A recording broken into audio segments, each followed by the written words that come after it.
I once thought that I understood Salt and Sanctuary, thought that I was good at Salt and Sanctuary, and then I got a viewer suggestion on a community post I put out, suggesting I try to tackle the game while staying level 1 the whole way through. It was surely an experience, one that I have now endured. I went into this run with very little research, and my methods were put under scrutiny by folks in the Ska Studios Discord, so I guess I'll just take more pride in the fact I did this super suboptimally, even within the stricter rules I had set. To say that I was simply out of my depth for this run would be an insult to the ocean. So here are the rules, laid out plainly. I will not be interacting with the level up system directly, spending salt for pearls. I will not be spending pearls that I find out in the world on the skill tree. I will not, with one exception, be using any rings that increase my stats directly either. I also decided arbitrarily that I won't be using goldenwine, both because it's a really obvious way to get a massive power boost, and because I just find the House of Splendor inherently annoying. Remaining at pure level 1 with no skill tree investment at all leaves me with very few weapon options. I settle on a pair of 2 class 0 weapons with high base damage stats, since scaling is irrelevant, with one favoring slash and the other strike. These are the arming sword and the flanged mace, which both can be obtained and then upgraded fairly early. The skill tree is also the main way to get more healing flasks, so I'll be forced to farm out creed materials to exchange for more, as well as a few weapon buff items that will be absolutely invaluable to getting, essentially, infinite renewable free damage. I suppose that about summarizes everything, so now I'll let loose the SL1 beast. I named this character just 1 for obvious reasons, and carefully sculpt him to be an absolutely dashing fellow. Then I choose the Pauper class because it has no skills, just like me. I haven't played this game in a bit, so I fumble the fuck out of the unspeakable deep by throwing a fire pot at the ground. And on the beach I join the 3 because it has a good set of creed rewards. I participate in some standard banquet brawls, skipping over a few useless pickups this time. I do the same thing and put on some clothes that were just lying on the ground, and then embarrassingly become a free lunch to these 2 regular bats. Plunder the bandage ring, plunder this guy's 6 potatoes. Then I check my mailbox and see my passport to Sodden Knightsville finally arrived. I fought this boss with an axe like 12 times now, so though I get roughed up a bit, he falls without much issue. And oh, can I not say the same for the rest of the run. I rushed to grab the flanged mace as was discussed at orientation, and since this run needs creed drops badly, I also make a dive for the Kismet Stone. Then it's onward to the Village of Smiles. I shave this guy for upgrade materials and take a hatchet to these Neutsche motherfuckers. They take revenge by throwing flasks of Killium at me, so I flee into the local truck stop. There I purchase the arming sword and upgrade it to +2. As with the hardcore run, I dive into the Watching Woods early, nearly become a stain on the pavement, and miraculously survive getting suffocated. I complete my Mossy Charm and Bright Coral heist and get the Soldier's Poem. On my way home I get gunned down by Neutsche Mafia mercenaries, but my revenge is enacted swiftly, so they booby-trap my front lawn. Okay, arming sword +3. Death. Wrapped Link. Yeah, the Queen of Smiles also goes fine, more so than the Knight even. We're still firmly in the territory of bosses that I can defeat without issue. She impales me a few times with those gnarly fingernails, but it's all good. Then it's out back for the Bloodflower Charm. And since I already cleared the woods, it's right onto the Alchemist, a keystone of the Neutsche Mafia. He literally just sits in the center of the arena the whole fight, body blocking his own spawn and ineffectively threatening me with his high school level chemistry class experiments. It's woods time for you, pal. I then vastly underestimate just how awful this ogre's breath smells. The scattered remnants of the mob are lost without their leader, and fail to stop me one last time. In the sanctuary I misclick and accidentally summon useless-ass Luke Skywalker. And luckily the woods gave me enough bat wings to not need to farm for more later. Then it's on to the Jester. I was able to save a blessed page from the village to this encounter once again. Fights aren't putting me through the ringer enough yet to force me to lengthily describe new strategies I developed over countless deaths, so I'll zoom through this one quick too. Take the Vertigo brand and take a trip straight to fucking hell. Farming out soldiers' ears for 7 minutes? That's no biggie. Getting ass fucked by fiery skulls? That's a biggie. I'm gonna need these soldiers' poems and imp and ring for the worm, it won't be enough. I cash in the soldiers' ears for an infinite chalk stone, also for the worm, it won't be enough. Upgrade my mace for the worm, it won't be enough. I nearly clutch up on the first try, that's okay. Death, death, death, death. Maybe I should have just gone naked. I declared myself so good and knowledgeable at this fight in past videos, so it stings all the more. It's just a matter of reading and responding in time, something I wasn't doing. In the biz they call that a skill issue, and by hunting it down and killing it, it was enough. Mantis Claw looks a bit different than I remember. Then I spend my Dragon Hoard of Gold on upgrade materials and take a plunge into the Crimson Depths. Quick detour to get Arming Sword to +4 and all my armor upgraded as well. I go to the Dome for the Lord's Order and realize that already fighting some enemies isn't worth it. I get AA'd by a bumblebee into a big ass pit, Obviously the plan was to just grab the order and go, but the damage isn't too bad. I die, but think it worthwhile to stick out the fight. A smart woman might have actually used the order to upgrade for this fight if she was going to commit to beating it, but I'm not exactly highly regarded for my intellect. I'm punished for my hubris, in fact. I have called this guy easy, a useless lesson. So enjoy the most embarrassing comeuppance that has ever transpired. The Inquisitor killed me more times on this run than every other person who has ever played this game combined. I was just letting it get to me so hard, but I guess anything will be challenging when it one-shots you. I tried just sticking to two-handing, I tried light rolling around with the wrapped link. Combining that one with a shield proved my ultimate means to victory. Well, not on this attempt. I eventually realized I should just hang under him, always block when he doesn't attack, and counterattack if it's one that didn't hit me.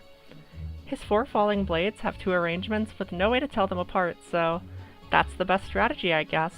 Fucker. After all that, I decided to upgrade the arming sword to +5 because more bosses in the near future are weaker to slash. I'll suffer for it in the Tree of Men, but whatever. While trying to dash past everything in the Red Hall, I get eviscerated by this wall-clipping phantom's hooks of heresy. Then I decided to quickly turn in my Whisper Menashes for another heal. On the return trip, I duck into Cran's Pass for later. I foolishly begin my first attempt at the tree by smacking the hanged men with the mace. Not optimal, as I'll soon realize. After switching to the arming sword and cutting them up a bit, I get incinerated alive. This sword's grounded attacks in particular don't get a lot of vertical leverage, and... okay, I don't want to talk about that. From the Tree of Men's perspective, stupid fucking losers just kept rolling off the conveyor belt and right into the fryer. One even hijacked the game himself to commit suicide, and even the split fucking swordsman wanted a piece of the pie. When I did finally get into the second phase and snuck into the arm slam rhythm, that was all I needed. And after 10 total attempts or whatever, the day was 1. Okay, Hager's Cavern, grab the key, death. Flip the lever, death, death. Just behold how far this skeleton chases, simply to body block me. Oh yeah, death. It's frankly staggering how awful this run back is. Finally make it to him, death. This pit will soon be solid terrain, so full of my corpses. When I do actually make it to the husk, the attempts start to go well. Just in and out, same as always. Though, again, I don't even usually make it there. Normally I would just clear these enemies, but I don't deal enough damage this time around for it to be worth that. With a few particularly funny exceptions, I'm going to stop showing failed runbacks for the rest of the playthrough. It never got worse than this. My death count to it was much higher than to the husk himself, as this is a fight I'm not too awful at and am kind of a huge fan of, so it didn't prove too frustrating on its own. I was so pleased with my victory, I nearly plummeted to my death. It's miraculous I survived this fall. And remember all that husk runback grief? Imagine all of that happening a second time as I try to get to the Mire of Stench. I'll let this one clip summarize the next 10 minutes of my life. After making it to the Mire of Stench, I farm out Ember Skull Ashes for another 10 minutes and turn them in for Pitchfire, since the next few bosses are weak to it. My journey with the Third Lamb was actually a gruesome one. I didn't actually die to the runback that much this time, annoying as it is, but the fight itself proved the main struggle. The first attempt went fairly well, giving the false impression of an easy time. It was not. The Lamb is another fight like the Husk where I'm already familiar with what I have to do for every attack and understand the basic strategy going in. It's just about flawlessly executing it for almost 3 minutes straight, which is obviously much easier said than done. The main culprit was always the follow-up Chip Lightning attack in the second phase. I had to remember below half health to start double rolling his melee instead of single rolling, which was hard to ingrain. And the Beak Bite was always a one-shot if I had any wounding. About 45 minutes into the attempts, I had gotten this one soul-crushingly close run. But 3 more later, I got this absolutely flawless first half of the battle, which already was a sign to me that it had promise. The second phase went on for an extremely long time, since a lot of it was just waiting for my turn.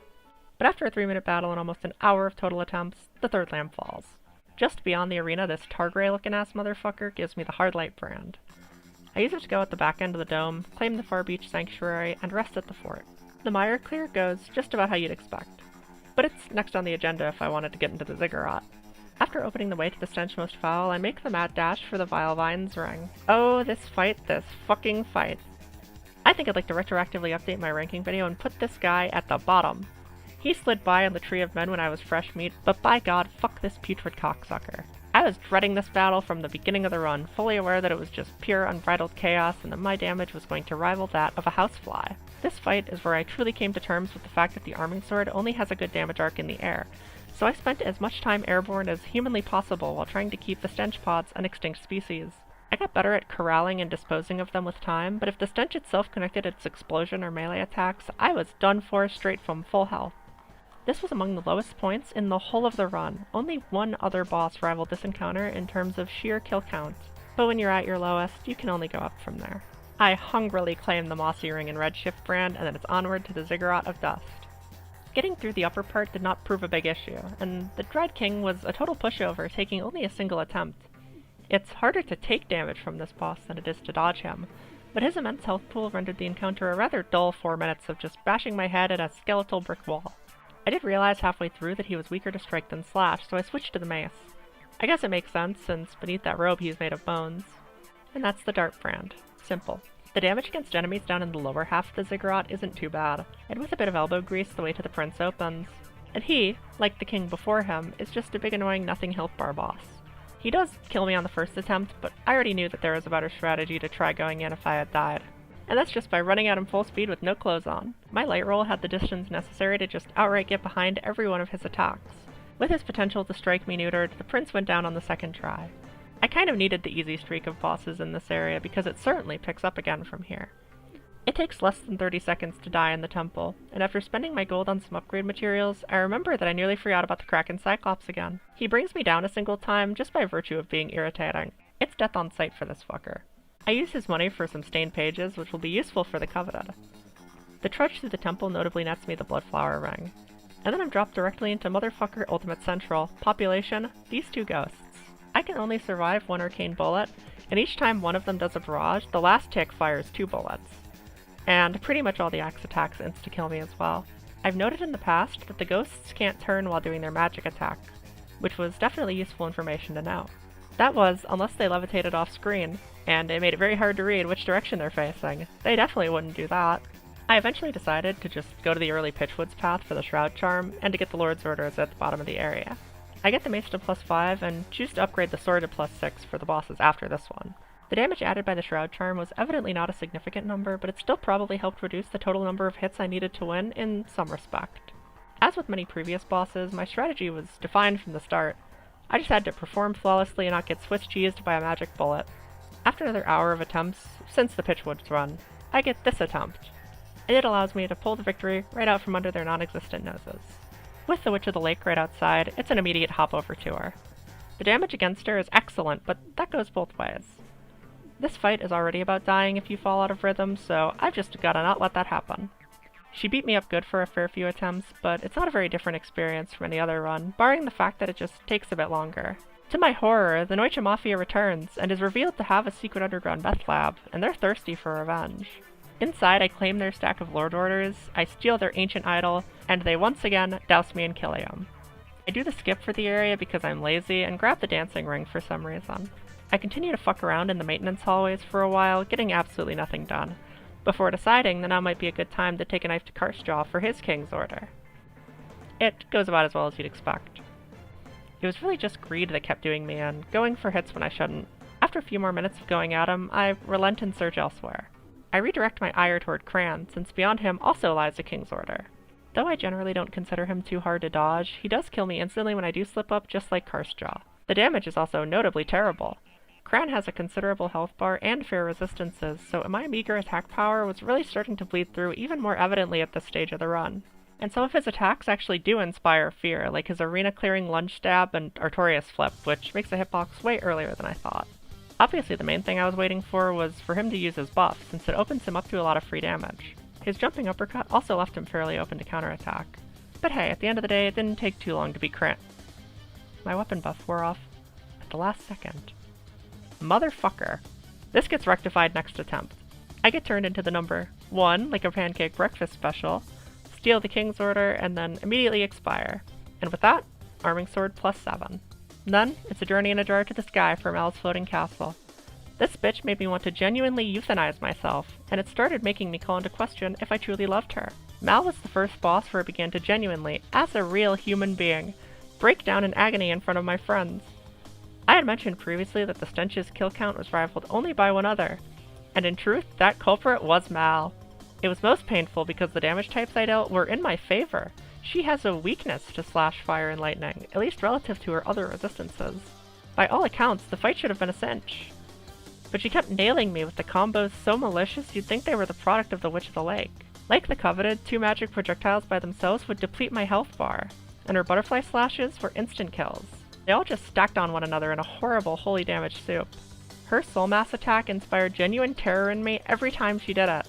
If I didn't have enough distance to bait and clear the first ones, to break them away, the rest would catch me at the end of my roll, and if she chose to warp to me and materialize those searing little plasma balls right inside of my small intestine, I was fucking done for. At times, her slashes in the second phase just felt too fast, like I couldn't trust her while she was in idle. It was a rampant paranoia. By 30 minutes in, I didn't even have enough gold for the mysterious cleric to take anymore. By an hour in, I was wallowing in actual despair. You just can't! You just can't! You just can't! You just can't! And about 15 minutes after that, I finally fell the murder fly. Fuck her. I decided to awaken from that nightmare in style. Alas, I am never truly free from this purgatorial dream thrust upon me by my hubris, for now it's right on to the Unskinned and Architect. Meathead and Magnifica are the perfect power couple because while the Flesh Titan provides a very active threat, fucking Dr. Frankenstein slowly herds me into one hemisphere of the arena and boxes me in with little instant kill light orb traps. Breaking that mold and not letting myself get cornered was the eventual strategy that carried me to my victory. But we're not there yet. Both of these wretched fiends are weak to slash damage, which was one of my main motivations for maxing the Arming Sword first. The Unskinned actually takes more damage from almost everything, but the Architect is specifically weak to Arcane, so I resorted to once again eventually equipping the Shroud Charm. It wasn't necessarily about building distance between the two of them, but always getting myself away from the Architect if she was casting multiple minefields in a row. Getting pushed to one wall with nowhere to go but into the feet of the Unskinned was always bad news. I mean, just look at how weirdly those things are drawn. On one of the runbacks, I sustained some permanent concussion damage inside of the vents! But yeah, I also didn't know going in if I wanted to focus on the Unskinned or the Architect first. I eventually just decided that it didn't really matter, and that the flow of the attempts wasn't up for me to decide. At least, I came to that conclusion by the time they started actually showing possibilities of winning. I was sure that if I could get it to a 1v1 by removing either of them, the other would fall with no issue just by himself. This was true, and the first time I got it down to just the Architect left, I claimed victory after almost an hour and a half. Immediate death. I go ahead and throw a few gold stars Karstraw's way again because the guy really needs them. And then remember there's a King's Order in the Alchemansary shortcut to Kran's Pass I can use on the mace. Immediate death. My confidence is deemed such a divine crime that I am sentenced to the most utterly humiliating, prolonged, and agonized experience imaginable. Nice things are a fleeting memory. Yep, death. Motherfucker! There, finally. Crazy chest indeed. I max out the mace and decide to waste material on my stupid fucking twig hat. Back to Karstraw. In his second phase, I needed a full stamina bar in order to completely dodge his triple teleport stab, so I refused to attack him while he was in idle. It only takes 3 attempts from here to kill him. I claim another King's Order as a result, to use on my stupid hat. I open the sexy crypt shortcut, grab a few Lord's Orders on my way to scores, and then immediately die. Perfectly hopping the Lightning Breath was absolutely imperative, as even its smallest ticks could downright kill me. I learned quickly that Lightroll can perfectly dodge his Trident's combo follow-up hit by waiting ever so slightly before reacting. And that by going behind him for his triple Trident lightning blasts very, very early, he will keep targeting them all ahead of him. My hardcore run nearly ended because my slower dodge meant he aimed the last of the 3 birds in the path of my roll behind him. Scores only kills me like a total of 4 times. I figured from the start that this one would be a freebie by comparison to a lot of the other encounters around it up to this point. Iconic Clown Hat to +6. And oh boy, we've still got one more before the finale. I won't exactly take back the notion that this fight is very easy, but that is obviously more so the case when you're not locked at 100 HP. While I do initially start by wearing armor to dampen their blows, I lack the sustainability to truly tank their damage like I had in past playthroughs. I think it's still a testament to how bafflingly this boss is balanced though, that even when I do go nearly armorless in later attempts, the attacks of the King and the Knight don't get close to killing me in one hit. I very quickly came to the conclusion that there's no timeline wherein I claim victory if I don't dispose of the judge first. She shoots the whole fucking horoscope at me every few seconds, and even just 2 pings from that entire ring will immediately shred my health bar to nil. I begin to use the vast width of the arena to my advantage, while trying to balance the fact that I need to be close to hit her. Thus, it was mainly about trying to steer the sliding momentum of the judge in my favor while playing keep away from the king. The knight was overall rather harmless, but the king's kicks would set me up for disaster so often. The judge has inverse resistances from her peers as well, taking greatly reduced strike and holy damage, but being weak to slash. All in all, just a straight up bitch, single-handedly responsible for all of the difficulty this battle presented, and the one listed as my killer on 90% of attempts. I had one promising run where I finally managed to kill her, but lost because I ran out of heals due to repeated unavoidable hit scan kicks to the face. So I fuck off back to the mire and farm leprous ears for 7 minutes to cash in for another heal. I assumed potions by this stage of the run would be useless since I'd be getting one-shot, but leave it to the absolute dregs of a boss fight that is the 3 to demand me bother and optimize the tiniest bit, I guess. I wish I could say that the extra heal helped, but when most of the attempts look like this, it's obviously only going to really do so much. And the most awful part of this whole affair is obviously the run back. If this boss wasn't hanging a million miles below the earth in a mandatory fall damage pit, I wouldn't even be so mad. And after a whole nother hour, I get a run where I finally fell the judge. Then the knight! And you know, I wasn't taking any fucking chances from there. I pulled out all the stops. Daggers, grenades, light vessels, I wasn't losing from here.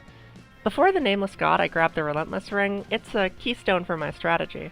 And on that note, allow me to preach to you the 5 commandments of SL1 Nameless God, drilled into me over the course of 2 hours by misfortune after misfortune. 1. Thou shalt never strike first, only counterattack. 2. Thou shalt never strike more than once. 3. Thou shalt not punish his lunge if he finishes too far. 4. Thou shalt act as if he possesses an invisible close-range aura that kills you while he's not attacking. 5. Always air dash twice against the wall for light barrage. You can't open time to attack using the second dash away. I tried. Every single death was a consequence of breaking one of these 5 rules, and don't trust when the commandments fail to punish you. Defying them may work sometimes, but you will always lose because you failed to follow them. If you stick within these rules, unless you just fundamentally and absolutely fail to correctly respond to what he's doing, you will not lose. This was not the hardest fight in the run, and it contends, in fact, for the least frustrating relative to its difficulty. But it is an extremely fair, but long encounter that will test patience, reservation, and consistency.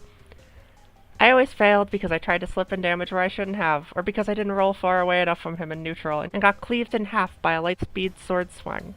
And at least, I can now say I finally understand how to dodge that fucking grab move, which I've complained about in the last 2 videos. Oh yeah, and at one point, I even managed to glitch the game and cause the intro cutscene to replay mid-fight. What? What the fuck? I re-triggered the intro! What the hell? Yeah. I will now show the full victorious attempt here, with no commentary, sped up for your convenience. Behold what you can achieve by following the commandments. Behold the product of my gradual perfection. My apotheosis.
So yes, I completed Sultan Sanctuary at SL1. No black pearls, no stat boost rings, no golden wine.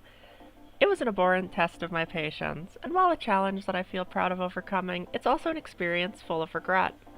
If you actually used the tools at your disposal and did more research into holy damage resisting class 0 shields than I did, perhaps this would be more fun and worth your time. I hate you, Stenchmas Fowl. I hate you, Mel. I hate you, Forgotten 3. But you, Shane Speed 2000, I must thank you, I guess. Next video will either be Dark Souls 2 or more Salt and Sacrifice. Perhaps even another Salt and Sanctuary video if I get more suggestions on what I should do next.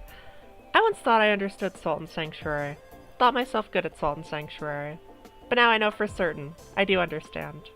And I am good. And here one is, 18 hours later.